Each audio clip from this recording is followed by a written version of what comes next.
Assalamualaikum warahmatullahi wabarakatuh. Hi everybody, my name is Adila Ramadhani. I'm from Prodi S1 Farmasi, Stick City Hodija, Palembang. Here, I will answer the English quiz questions. Questions number 1. Jelaskan perbedaan definite dan indefinite artikel. Definite artinya sudah pasti, telah jelas atau telah diterangkan sebelumnya. Sedangkan indefinite artinya belum pasti atau masih bersifat umum. Questions number 2. Apa perbedaan penggunaan artikel e dan en? Jika awal kata benda berbunyi konsonan, maka yang kita gunakan adalah e. Sedangkan jika awal kata benda berbunyi vokal, maka yang kita gunakan adalah en. Questions number 3. Jelaskan keadaan kapan kita menggunakan artikel the. The digunakan pada hal yang spesifik, telah jelas atau telah diterangkan sebelumnya. Questions number 4. Berikan masing-masing 5 contoh penggunaan artikel e, en, and the. E. Contohnya, a car, a pen, a book, a plant, a shoe. Sedangkan penggunaan en, contohnya an umbrella, an apple, an orange, an avocado, an actor. Contoh penggunaan artikel the sun is bright, the earth is round, the moon is beautiful, the happiness of my mother is important. 5. The girl is in the yard. Questions number 5. Jelaskan yang dimaksud adverb of frequency. Adverb of frequency adalah kata keterangan yang menyatakan seberapa sering suatu kegiatan terjadi atau peristiwa terjadi. Question number 6. Sebutkan 5 macam adverb of frequency. 1. Always, 2. Usually, 3. Often, 4. Seldom, 5. Sometimes. Questions number 7. Di mana letak adverb of frequency pada kalimat positif?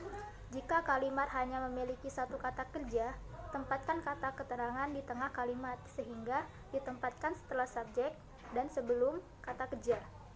Questions number 8. Berikan contoh kalimat yang menggunakan adverb of frequency baik positif, negatif, dan interrogatif.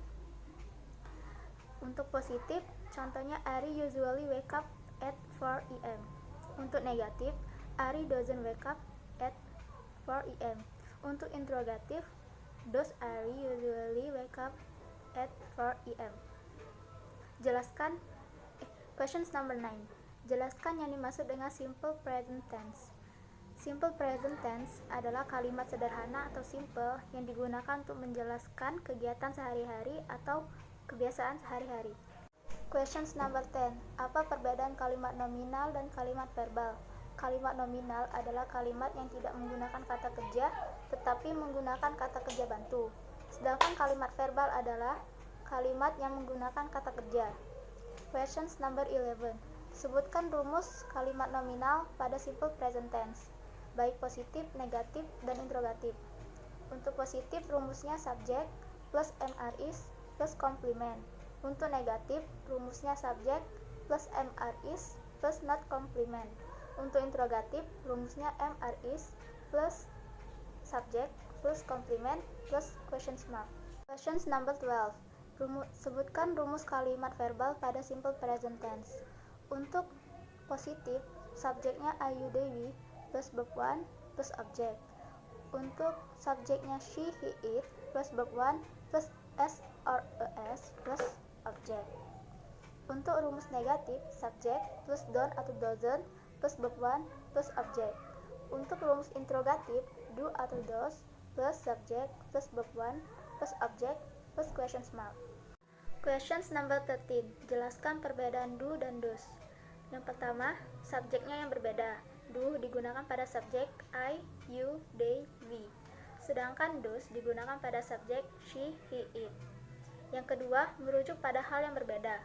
Do digunakan lebih dari satu orang atau benda, sedangkan does digunakan untuk satu orang atau benda. Yang ketiga, perbedaan tenses. Do digunakan pada banyak tenses, seperti simple present tense, future tense, past future tense. Sedangkan does hanya dapat digunakan pada simple present tense. Questions number 14. Jelaskan perbedaan verb yang ditambah s atau s dan yang tidak. Kata kerja atau verb yang ditambahkan s atau s adalah kata kerja yang mengikuti subjek yang merupakan pihak ketiga, tunggal. Contohnya she, he, it. Sedangkan jika menggunakan subjek I, you, they, we, tidak perlu ditambahkan s atau us. Questions number 15. Jelaskan perbedaan singular dan plural noun dan contohnya. Singular adalah kata benda tunggal yang jumlahnya hanya satu. Contohnya, a chair dan I have an orange. Sedangkan plural adalah kata benda jamak yang jumlahnya lebih dari satu. Contohnya, my mom have 6 eggs. Questions number 16. Jelaskan perbedaan countable noun dan uncountable noun dan berikan contohnya. Countable noun adalah kata benda atau hal-hal yang bisa dihitung satuan dengan angka. Contohnya, Annie have 5 apples. Sedangkan uncountable noun adalah kata benda atau hal-hal yang sulit dihitung atau tidak bisa dihitung. Contohnya, how much rice do you want? Questions number 17. Jelaskan perbedaan abstract noun dan concrete noun. Abstract noun adalah kata benda yang tidak nyata, tidak bisa dirasakan, dan tidak bisa dipegang oleh panca indera. Contohnya, adoration, anxiety, dan beauty. Sedangkan concrete noun adalah kata benda yang nyata, menunjukkan suatu material. Contohnya, keyboard, table, pen. Questions number 18.